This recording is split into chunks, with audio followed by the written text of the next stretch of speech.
And I'll start here because we had Lance Zierlein on the show last week, and he called the draft class of 2025 a mudroom draft, which, not sexy, not something that you're excited to have, but important and functional.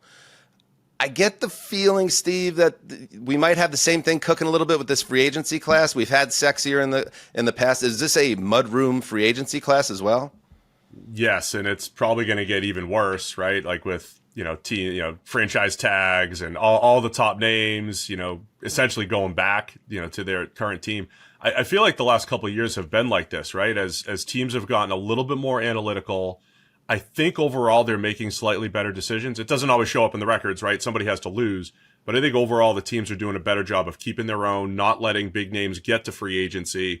And that's why every year you get to free agency and it's like, oh, I got some big names, but no, there's not really a whole lot. So you got to get that second wave of starting caliber players, but not the big splashy names. I just feel like, to your point, that there's been a shift in what free agency represents for the more modern front office, because we can all remember these splashy the Eagles dream team, or the year that the Dolphins went absolutely nuts, and it didn't pan out or work, and they started to lead sort of in-season disaster stories. Like, the players don't seem to be getting to market, and you got a team like the Patriots that has a ton of cap room. Like, they're kind of out of luck if they're looking for like 4 or 5 players that are going to change the organization through free agency. It seems like a different environment to me. Well, here's the other part of it, guys. Like, the salary cap has never been higher, right?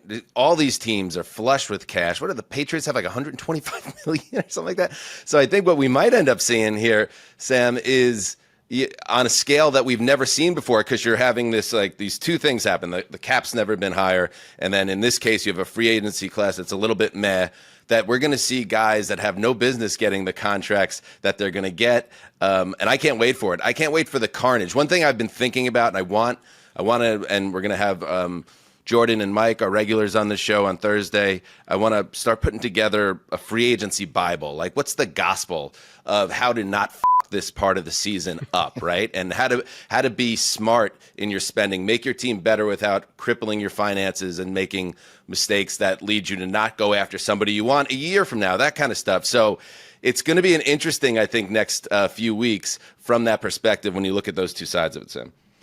Yeah, I mean, I think Marc is right. We've seen a shift in just what free agency is. I keep coming back to, remember when Albert Haynesworth was a free agent, right? Albert Haynesworth at the time was arguably the best defensive tackle in the NFL, hits the open market, and it's like, who can throw the most money at Albert Haynesworth, who then obviously disappointed to a record-breaking degree by just downing tools, right? I've done it now. I got paid. I'm done.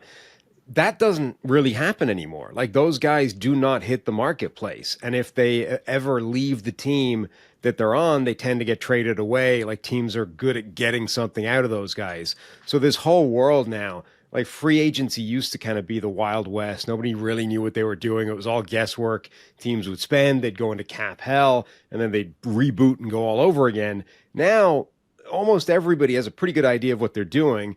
The best players don't hit free agency. If you want those guys, you're going to have to give up significant trade capital. And as you said, there's never been more money to spend. And again, even now, the smarter teams are like, well, you don't go on a spending frenzy and just bring everybody in, but you can spend pretty healthy money and bring in, a series of guys that are going to start, that are going to be useful contributors, that are going to be important players, but are not, you can't, let's just go buy a dream team right now because we've got $150 million. It's like, let's tick off several important players that we don't have to go find in the draft now, and let's continue to sort of build the team the right way. And then what we were talking about the other day with the Debo trade, like, having a bunch of cap space is not a bad thing just inherently, right? You don't need to get rid of it all and spend it just because you have it there. It's always useful to have that war chest sitting there so that if a guy suddenly does become available who's, on a bloated contract that a team wants to get rid of, you actually have the ammunition to make that happen, whereas other teams that spent all their pocket money are out of luck. Makes sense. And let's now turn our attention to this draft class, this free agency class. And, why don't we start at the quarterback position? Whither Sam Darnold. So he is obviously the big QB name. I understand that. I don't know if it's both of you or one of you, but how scared are we of Darnold being the next really bad contract? Do you think he's a guy? Would you run from Sam Darnold if you were running a team and you needed a quarterback right now, Steve? I'm not running from him, but I don't know if I'm running to him. So, I'm very lukewarm. I'm lukewarm on Sam. I'm a big, we're data people here, guys. Mm-hmm. And we have one great data point with Sam Darnold, which was last year. But it coincides with this other data point, and that's Kevin O'Connell, right? And the Justin Jefferson, Jordan Addison, TJ Hawkinson trio. I mean, we now have Kevin O'Connell getting the very best out of Kirk Cousins, right? A 500 career quarterback who he was winning, 60-70% of his games with. And we have Sam Darnold with an absolute career year after looking like his career was over. And so that's the challenge, is if you're the Raiders or you're the Titans or you're another team that's like, yeah, we'll do that with Sam Darnold. Are you trusting for the next 4 years at $40 million or whatever it might be that you can do that as well? If you're honest, if you're truly honest. So that's the challenge with Darnold. Plus, Sam, as you like to keep highlighting, the last 2 games weren't just bad, right? They were like, hey, we're in 2018 rookie year, Sam Darnold bad. Ghosts bad. Yeah. You see it goes against the Lions and Rams. Yeah, not great. So lukewarm takes on Sam Darnold over here for me. Yeah. I'm trying to think of another offseason where if you're one of these 5 or 6 teams that needs to go find a quarterback, that you're almost going to be forced into something that heading into the year, you are pretty certain it's going to have milquetoast results. Like, you've got the 2 draftable guys, and I, we'll see what happens with them. But the free agent crop is after Darnold, and he's sort of like the chip to fall. And that's why you're hearing like trade gossip about Matt Stafford that's now gone away. But it's like, how do you find these guys? Because I don't think you can sell to a fan base, hey, we're going to roll Jameis Winston out there for 17 games. Yeah, and look, this is why the Darnold thing's interesting, because he wasn't just pretty good last year. Like, it wasn't just a sort of slight step forward from his baseline, and maybe there's some viability there. He was really good for most of the season, and then imploded right at the end. And it's like, you look at that and you say, well, there's a season in there. If he doesn't completely melt down right at the death, you're looking at that and saying, perfect, he's the guy going forward. And you can give him a decent contract, and you can be happy that he's going to be your starting quarterback, and we've answered the question. Now you saw the very last 2 games, you're like, well, at the very minimum, there's a scary element to that. But it feels like he should get the next one of those Baker Mayfield, Geno Smith type of contracts, right? Where you're not getting $55 million a year. You didn't prove beyond all doubt that you're definitely the guy, but you at least, show that you can be the guy, and the $15 million discount is the scare factor. Like, because you melted down at the end, we should get $15 million a year just as insurance back on that. And that kind of feels where it should land. I don't know whether it will or not, but that's what I think a team should be trying to get out of him. Yeah, and I don't know if you're aware, guys, but I am the queen bee of the Darnold hive.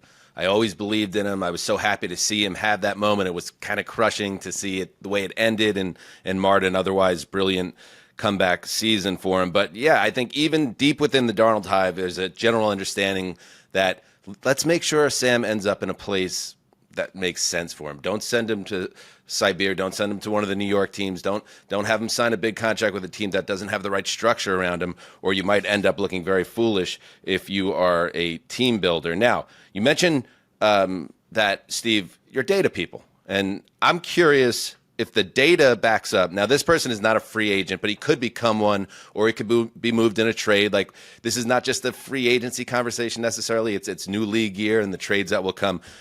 Wither Kirk Cousins. So here's my question. He went out there and he let it be known Super Bowl week that, hey, guys, like right around week 10, I banged up my elbow, banged up my shoulder, and that explains why I became the worst quarterback in football. Did the game tape, did the analytics back that up? Was he a serviceable or to good quarterback before that injury? And because I'm thinking he's one guy I got my eye on if you're looking for a bridge quarterback that might give you some real value at a pretty good cost. Cousins, shot, not shot? I would not take a shot on Kirk Cousins at this point. And I think there's something happened in the second half of the season.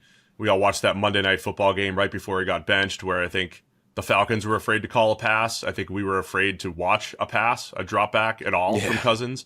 He had that game against the Chargers with the 4 interceptions and just some awful, awful turnovers in the red zone.